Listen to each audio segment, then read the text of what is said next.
Swertehin tayong lahat, i-claim natin yan. Dahil dito naman sa Showtime, araw-araw kami nagbubukas ng regalo at ngayong araw, ang regalo namin sa inyo ay sina Will Ashley, Dustin Yu, at Bianca De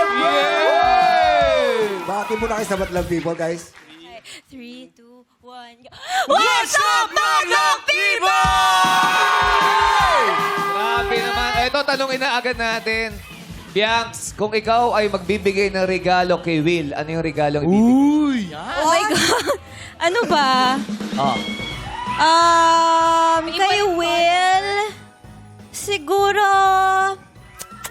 quality time. Oy! Quality time. Sarap nun. Kay Dustin. Kay Dustin, acts of service. Grabe naman yun. O ikaw, Dustin, anong bibigay mo regalo kay Bianca? Ako naman, siguro, quality time din. Quality time. Tsaka gifts. Gift. Oo. Ikaw, Will. Ako siguro, Kuya Vong, ang ireregalo ko kay Bianca, ticket papunta sa ibang bansa para hindi niya makalimutan yung memory. Wow! Ticket! Papunta ibang bansa. Grabe naman. Wow, ah.